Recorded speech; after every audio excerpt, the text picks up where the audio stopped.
வாசக தோழமைகளுக்கு வணக்கம். இப்பொழுது என் கையில இருக்கிற புத்தகம் வந்து ரூட்ஸ் அப்படிங்கிற வேர்கள் அப்படிங்கிற 1000 பக்கங்களை கொண்ட ஒரு புத்தகத்துடைய தமிழ் மொழிபெயர்ப்பாக்கம். கிட்டத்தட்ட ஒரு 300 பக்கங்கள். வெள்ளையர்கள் கொடுப்பவர்களாகவும், கருப்பர்கள் பெற்றுக்கொள்பவர்களாகவும் இருக்கும் நிலைமை ஒழிந்து, இருவரும் சம பங்காளிகளாக இருக்கும் அமைப்புக்காக அமெரிக்க கருப்பினம் போராடிக் கொண்டிருக்கிறது. இந்த புத்தகத்தில் இருக்கக்கூடிய முக்கியமான வரிகள்ல இது ஒரு குறிப்பிடத்தக்க வரி. அனைவரும் படிக்க வேண்டிய புத்தகங்கள்ல சில புத்தகங்கள் இருக்கும்ல. அந்த புத்தகத்துல 7 தலைமுறைகளும் அதிக ஆசிரியர்களால் பரிந்துரைக்கப்பட்டிருக்கு. ரூட்ஸ் அப்படின்னு ஆங்கிலத்துல வெளிவந்த இந்த புத்தகம் வந்து அமெரிக்காவில ஒரு தொடரா எடுக்கப்பட்டு மக்களிடையே பெரும்பான்மையான ஒரு மாற்றத்தையும், தாக்கத்தையும் ஏற்படுத்துச்சு. உலக அளவிலேயும் இந்த புத்தகம் நிறையவே தாக்கத்தை ஏற்படுத்துச்சு. ஆப்பிரிக்க கருப்பினர்கள் எப்படி அடிமைத்தனத்திலிருந்து வெளிவந்தாங்க? அடிமை ஒழிப்பு சட்டம் எப்படி வந்துச்சு?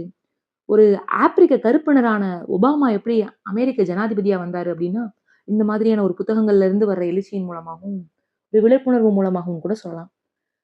புத்தகம் வாங்கி என்னால உட்கார்ந்து படிக்க முடியல அப்படிங்கிறவங்க, இந்த புத்தகத்துடைய ஒலி வடிவத்த நம்ம மற்ற வேலைகள் செய்து கொண்டே கூட கேட்டுக்கலாம்.